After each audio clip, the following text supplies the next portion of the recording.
گلڑ کے حوالے سے میرے پاس ایک پاک پتن سے خاتون آئی، آج سے 10-15 سال پہلے کی بات ہے، تو ان کی گردن کافی بڑی تھی، تو میں نے ان سے کہا کہ اس کا آپریشن کرا لیں، یہ کافی زیادہ ہے۔ تو سیدزادی تھی، آج بھی یاد ہے، اب بھی مجھے بھائی کہتی ہیں، بڑے پیار کے ساتھ دعائیں دیتی ہیں بہت ساری۔ مجھے کہنے لگی ایدا نہیں کہی دا، اسی بڑا مان لے کے آئے کسی تو مان نہیں توڑی دا کسی۔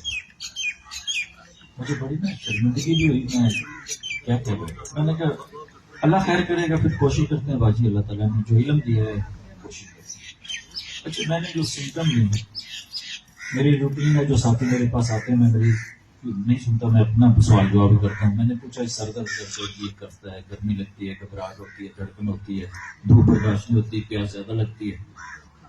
تو میں نے ان کو لیٹر میں اور ون میں ہر 5 روز بعد بچے کلاس کو میں سب سچ کہہ رہا ہوں کہ وہ باقی ٹھیک ہوئی، تو ٹھیک ہوئی، اس باٹل سے تو بڑی تھی گردن۔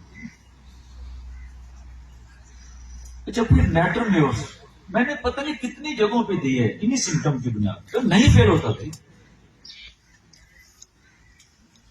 دوسرا مریض آ گیا، میں سمٹم کہہ رہا ہوں نا، مریض سر درد کرے گا اور یہ خواتین میں زیادہ ہوگا، بچیاں بیٹھی ہیں، اسٹوڈنٹ ہیں، تو ان کے لیے خصوصاً یہ سر درد کرے گا، گرمی لگے گی، گھبراہٹ ہوگی، دھڑکن تیز ہوگی، دھوپ برداشت نہیں ہوگی، میدے میں جلن بھی ہوگی، بال گر رہے ہوں گے، بال باریک ہو رہے ہوں گے، جسم پہ کہیں نہ کہیں سوجن بھی ہوگی، رونے کو بڑا جی چاہے گا، اکیلا رہنے کو جی چاہیے، ساری نیٹر میں ہو رہے ہیں نا۔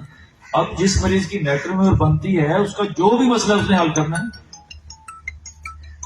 تو سمٹم میں ہی آنا ہے نا، نیٹر میں۔ دوسرا مریض آ گیا، وجود تھوڑا سا بھاری ہے، گیس کی شکایت اکثر آتی، کھانا کھانے کے بعد پیٹ پھول جاتا ہے، پیشاب بھی اسے ذرا تھوڑا گہرے رنگ کا آتا ہے، سوال کر لیتے ہیں جو غصہ آتا ہے، جی غصہ بھی بڑا آتا ہے، پیٹ بھی ذرا بڑا ہوا ہے، لائکوپوڈیم دے دینا۔ میں لائکوپوڈیم سے پہلے میٹورینم لگاتا ہوں ہمیشہ۔ میں اپنی ترتیب کی بات کر رہا ہوں، آپ اپنی ترتیب میں رہیے گا۔ تو میں لائکوپوڈیم 1 میں دیتا ہوں، میٹوونم دے کے لائکوپوڈیم ہفتے میں 2 خوراک ہیں۔ یقین جانیے بہت سارے کیس نکلتے ہیں۔ تیسرا کیس آ جاتا ہے رضوان صاحب پرسنالٹی کا، جی گلڑ بنا ہوا ہے جی، اچھا جی کیا ہوتا ہے جی، ہاتھ پاؤں سن ہو جاتے ہیں، پٹھوں میں کھچاؤ بھی رہتا ہے، پیشاب بھی آ جاتا ہے، ذرا جلدی بھی جانا پڑتا ہے جی، ٹھیک ہے میں کاسٹیکم لگا دوں گا یہاں، کاسٹیکم 1 میں کوئی 4-5 روز بعد یقین جانیے پھر کیس نکلیں گے۔ اور ایک عجیب، میں نے کہا میں کبھی یہ جھجکتا نہیں ہوں، میں نے کوشش کرتا ہوں کہ مریض ٹھیک ہونا چاہیے۔ ڈاکٹر وکیل صاحب ہیں کراچی کے، کسی دوست نے ان کی کتاب بھیج دی، تو وہ گلڑ میں دے رہے تھے ریسٹاکس اور سلیشیا بغیر نام آپ کا۔ میں بڑا حیران ہوا کہ یار یہ کمال ہے۔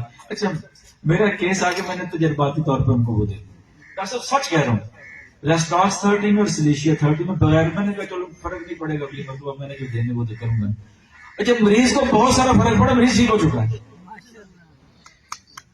سمجھ نہیں ہے وہ کیسے کام کرتی۔ میں نے انہوں نے کہا جی میں تو یہی دیتا ہوں، میری فون پہ بھی بات ہوئی، میں نے کہا جی میں تو ریسٹاکس اور سلیشیا دیتا ہوں، ان کا اپنا ایک طریقہ کار ہے۔ اس لیے میں بات یہ کر رہا ہوں کہ کوئی بھی میتھڈ ہے، مریض ٹھیک کرنا آپ کا ایک ہی ذمہ داری ہے کہ مریض ٹھیک ہو، مریض آپ کے دائرے سے باہر نہیں جانا چاہیے۔